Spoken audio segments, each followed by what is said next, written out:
बाबरी मस्जिद एक मुख्तसर तारीख। बाबरी मस्जिद कब बनाई गई और उसके बाद उसके साथ कब कब क्या क्या हुआ, इस वीडियो के जरिए से आज हम उस पूरी तारीख को आपके सामने रखेंगे। इस बात से सभी वाकिफ हैं कि 1528 में बादशाह बाबर के हुक्म पर मुगल गवर्नर मीर बकी ने बाबरी मस्जिद को तामीर करवाया था। मेडिवल लिटरेचर में बाबरी मस्जिद की तामीर के लिए किसी मंदिर के तोड़े जाने या उस जगह से राम के ताल्लुक होने का कहीं कोई जिक्र नहीं मिलता। 1534 से 1623 के बीच के किसी जमाने में तुलसीदास ने रामचरितमानस लिखी और उन्होंने राम को भगवान विष्णु के अवतार का दर्जा दिया, लेकिन तुलसीदास ने भी कभी बाबरी मस्जिद को राम जन्मभूमि नहीं लिखा। 1760 में राज चतुर्मान ने पहली बार अपनी किताब चहार गुलशन चार बाग में अयोध्या को श्री राम का मुमकिना जन्म स्थान बताया, लेकिन इससे भी बाबरी मस्जिद का कहीं कोई नाम नहीं मिलता। तो बाबरी मस्जिद के साथ राम जन्मभूमि को जोड़ने का काम सबसे पहले किसने किया? 1788 में एक ईसाई पादरी जोसेफ टाइफन हिलर ने बिना किसी सबूत के बाबरी मस्जिद के आसपास राम की पैदाइश की बात सामने लाई। फिर 1885 में महंत रघुबर दास ने राम चबूतरे पर एक मंदिर बनाने के लिए पहली पिटीशन दाखिल की, लेकिन 1886 में फैजाबाद जिला अदालत ने पिटीशन को खारिज कर दिया।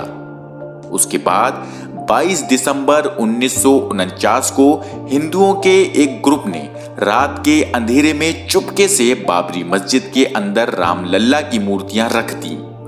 फिर वो वक्त भी आया जब मुसलमानों को मस्जिद में जाने से रोक दिया गया।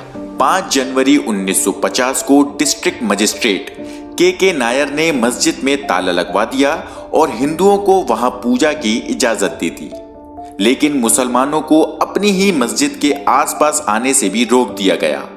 इसके बदले में के नायर को जनसंघ की तरफ से सांसद का उम्मीदवार बनाया गया।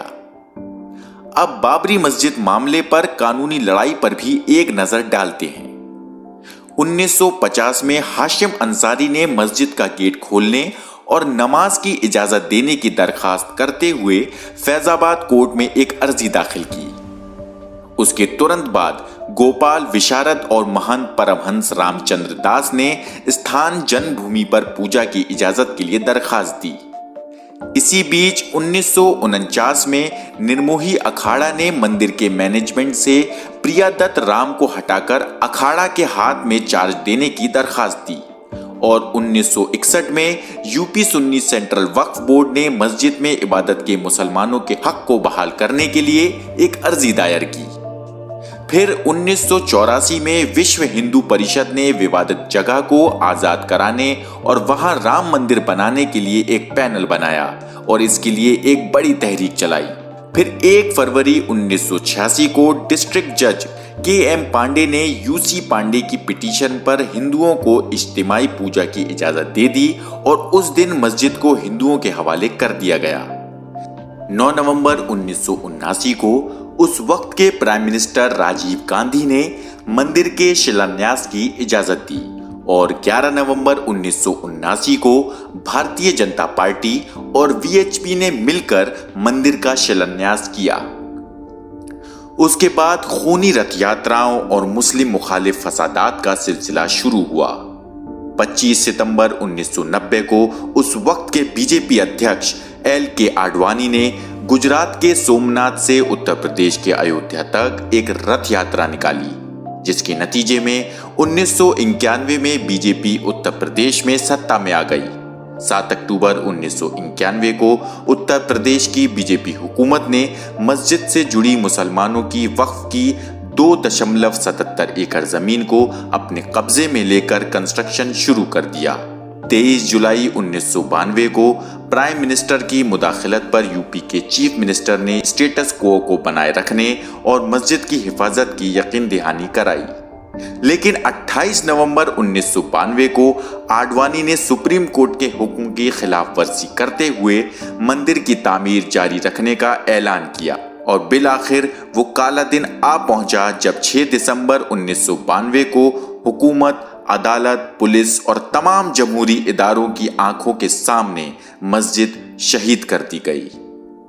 मुल्क भर से 3 लाख कार सेवक बिना किसी रोक टोक के अयोध्या पहुंच गए और देखते ही देखते मुसलमानों की तारीखी मस्जिद को तहस नहस कर दिया गया। बाबरी मस्जिद की शहादत के बाद मुल्क भर में फिरकावाराना फसादात भड़क उठे और सैकड़ों लोगों ने अपनी जानें गंवा दी। उसके बाद बाबरी मस्जिद की शहादत का सबब बनने वाली हालात की छानबीन के लिए हुकूमत की जानिब से 16 दिसंबर 1992 को लिब्राहन कमीशन की तश्कील की गई।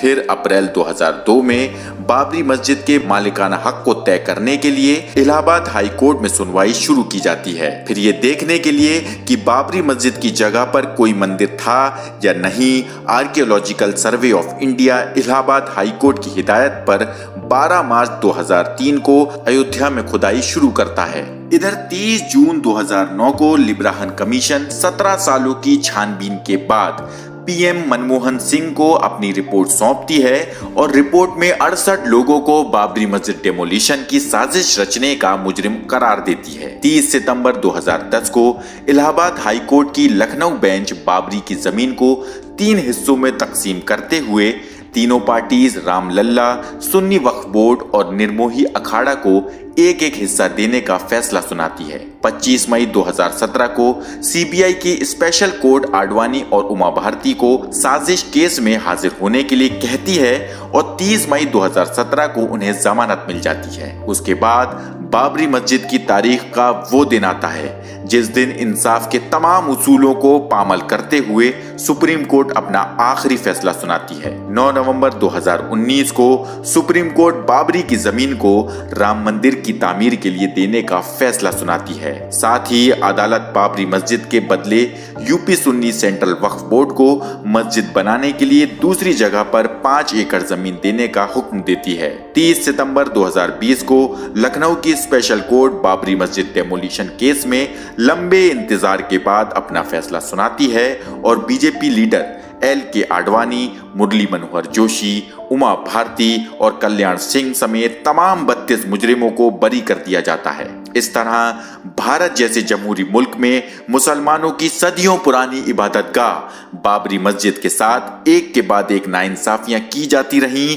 और जमहूरियत को शर्मसार किया जाता रहा और तमाम जमहूरी इदारे या तो नाइंसाफी के साथ खड़े हो गए या खामोश तमाशाई बने रहे।